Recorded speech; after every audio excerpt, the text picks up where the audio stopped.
How to properly handle Sorceress? In this video we will review all the faction units, combat formations, tactics and tips. This tactical guide is based on the videos in the following playlist, a series of incredible battles between all the factions. Don't miss them. We've waited a long time for this. Yes. Okay, so let's get started, Lord Megatron. Unlike the Knight faction, the Sorceress faction does have a fantastic tier 1 unit.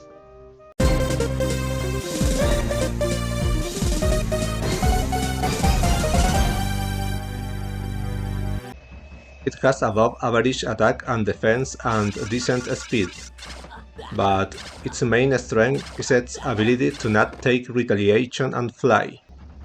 It's weaker than skeletons, but it's a much more versatile unit. It can also serve as a shield to protect ranged units, but it's also a great attacker early in the game. Use it carefully because it has low hit points. Want to know more about this unit? At the end of the video, I will show you some incredible tips for perfectly controlling this unit.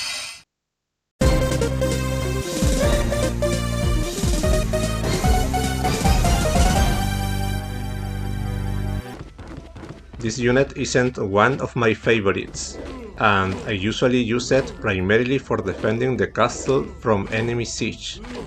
However, its stats, mainly in attack, defense and hit points, are high for its level. The main problem with battle dwarves is their speed. They aren't strong enough to be a war tank, and other units are better support units. Additionally, in a faction with very fast units, they take away from the hero's movement around the map. I usually prefer to have a second stack of phoenixes in my final army. However, if you decide to use them in your army, where should we place them in the formation? If the enemy army has many melee units, the AI will assume an offensive position. For example, against the Knight faction, we have an advantage in power and number of ranged units, so it's best to wait and assume a defensive position. Therefore, a good position for battle dwarves is in the middle, so they can cover both ends.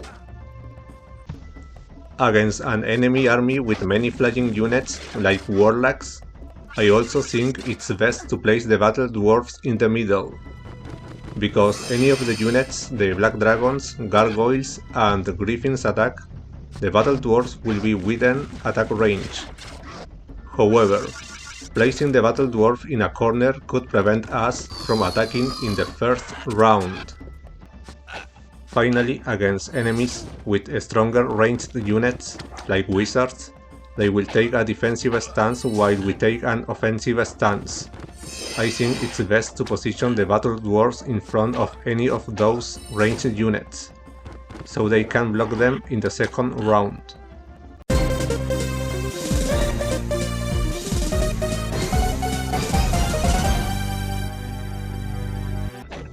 And we come to one of the best units of the Sorceress faction. It may not be the best at offense and defense, but its high speed and double shot ability make this unit very strong, especially in the early and mid game. It's especially good against melee attack units, but weak against flying units. So, where should we place the Grand Elves in the formation? Against factions like Knights with many melee units, I think it's best to position the Grand Elves in one of the corners. This way, enemy units on the opposite corner will take longer to reach us and block us. We can then weaken those units for more turns, while the phoenixes, unicorns and battle dwarves surround the Grand Elves. If we are facing an army with many flying units, like the Warlock faction, the situation is more difficult, because we can be attacked from the first round. Formation doesn't matter too much. You can then occupy any formation as long as all your units can defend against each other. Finally, against factions like the Wizards, who outnumber us and will play from a defensive position, it's best to prioritize the positioning of melee attack units, which will block the Archmage and Titans. In this position, it's best to leave the bottom corner free and place the Grand Elves in the middle. Then, the Greater Druids and Grand Elves attack the strongest enemy unit, in this case the Titans, with all their power.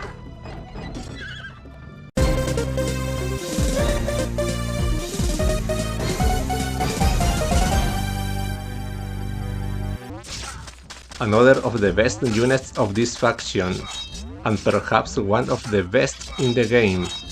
Well, maybe I'm exaggerating a bit. A very fast ranged attack unit, similar to the Grand Elves but with greater power.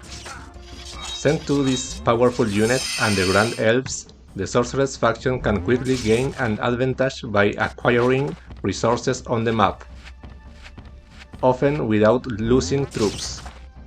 In many battles we can win just by calmly attacking from a distance, but in others we can't. So, where do we correctly position this unit? Against armies with many melee attack units, such as knights, it's best to place them in a corner. In most cases, they should be in the top corner, as this way they will attack first. Therefore, Greater Druids go in the top corner and Grand Elves in the bottom. This way they can attack freely for longer. Against an army with many flying units, the formation is the same. Both ranged units in the corners, with the Greater Druids in the upper corner. This makes it harder to block both units. What you should never do is place the Greater Druids and the Grand Elves side by side, because then a single flying unit can easily block you. Both the Dwarves and Unicorns must be close enough to attack the attacking units. Finally, against the Wizard faction, as I mentioned before, we have to adopt an offensive stance because we are outmatched. The Phoenixes must then block their Archmage and Titans, while the Grand Elves and Greater Druids attack from a distance. The position depends primarily on the location of the enemy's ranged troops.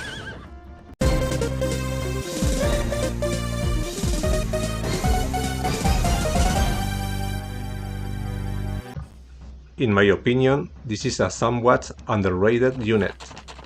I'm not saying it's the best, but it has pretty decent stats and is a fast unit.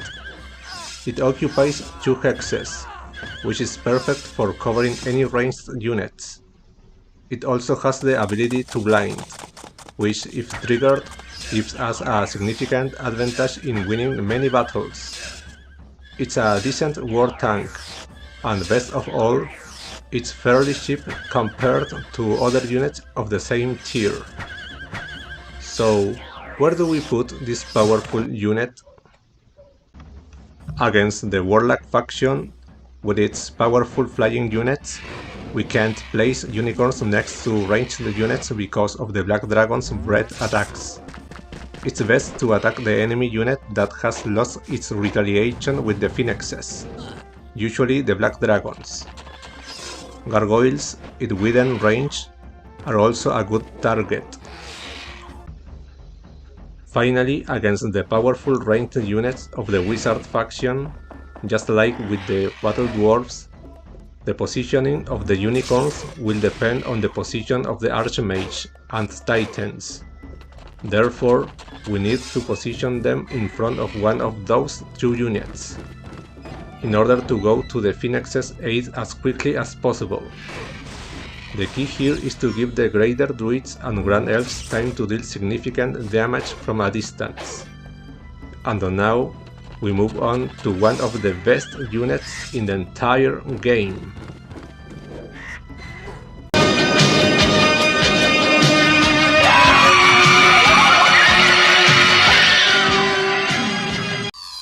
But first, if you like the video and find it useful, I invite you to subscribe so I can continue contributing to the Heroes of Might and Magic community.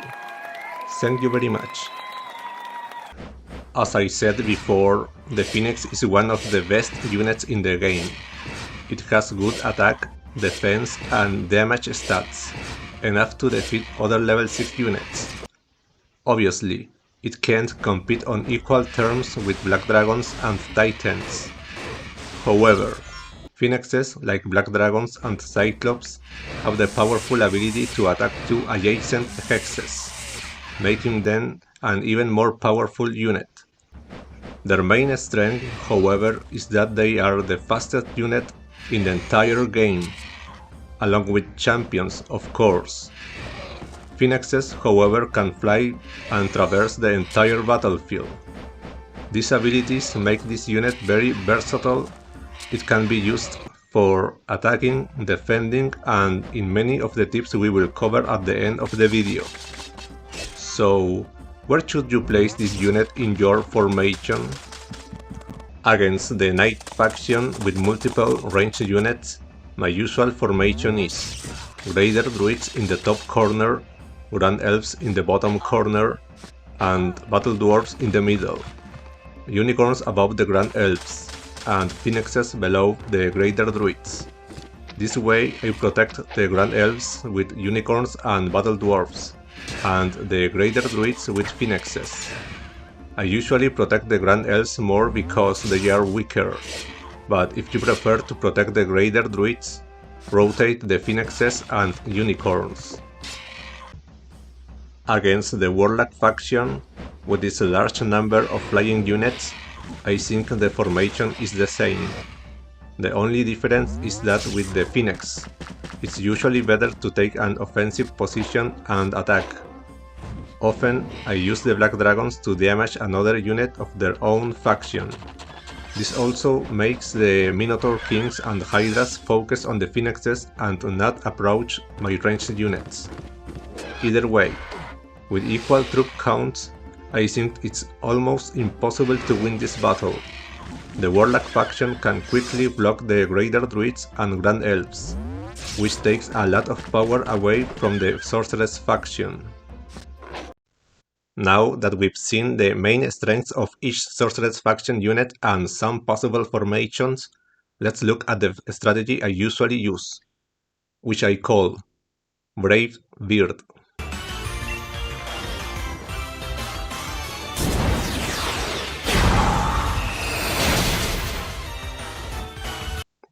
But what does this strategy consist of? It consists of two general concepts. 1. Use 1 or 2 stacks of a single Phoenix to eliminate the retaliation of the strongest enemy unit, and 2. Use the main Phoenix stack to damage that unit. This is to protect the Greater Druids and Grand Elves and win the battle with them. But let's take a closer look at the strategy with the following example battle. In this battle we face the Wizard faction, but I will make a few small changes. First, I will replace the 800 Battle Dwarves with a single Phoenix, and I will add the Archery secondary skill, which is essential for the Sorceress faction.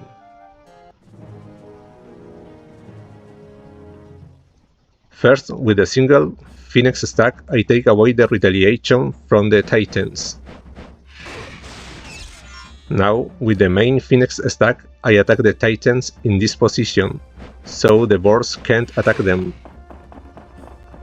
With the Greater Druids, this time I prefer to weaken the Archmage. With the Grand Elves, I attack the Titans. Finally, with the Unicorns, I take advantage of the opportunity to attack the boars.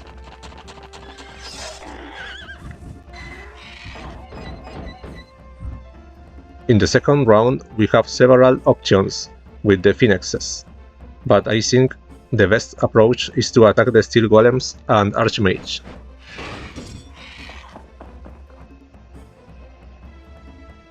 Okay, with the Greater Druids and Grand Elves I continue to weaken the Titans.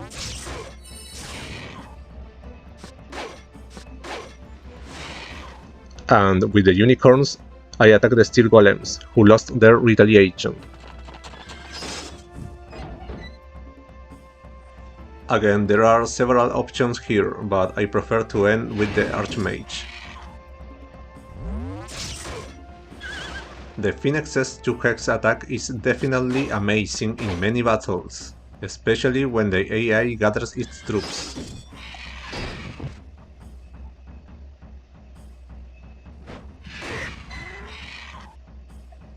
It doesn't matter if there are more troops, the main plan is to kill the titans.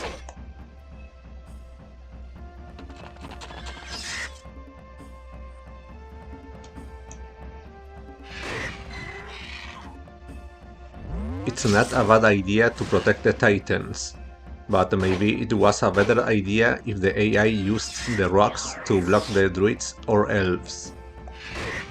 Also, this way I can attack the titans without receiving their powerful retaliation, saving many phoenixes by not making a direct attack on them.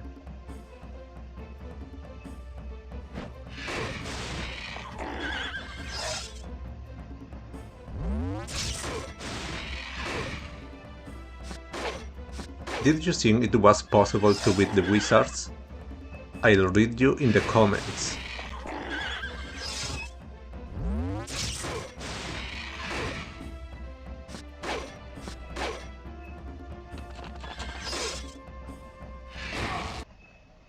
Okay, an incredible victory against a faction with more powerful ranged units. So the strategy works. Finally, let's look at some tips for specific battles. If possible, do not use Raider Druids and Grand Elves against flying units as powerful as dragons and phoenixes. Your ranged units are at their best against melee units and other weaker ranged units. At the beginning of the game, when you only have units up to level 3 and are facing melee units, use Sprite as bait. You can use multiple stacks of a single sprite for this. This way, you give the elves more time to kill the enemy. As I mentioned at the beginning of this guide, the sprite is a very offensive unit, but also very weak. So, how do I use it to attack without losing too many units? Here, I also tend to use one or more stacks of a single sprite as bait to draw enemy troops away. This way, I attack the enemy unit that's far from its other troops.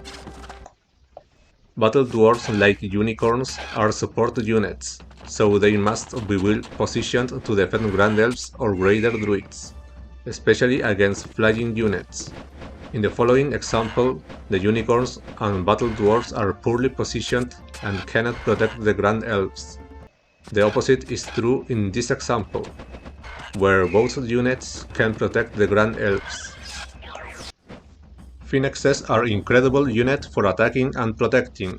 If the enemy units are too strong, it's best to use Phoenixes to protect ranged units, and once they weaken the enemy, finish them off with Phoenixes.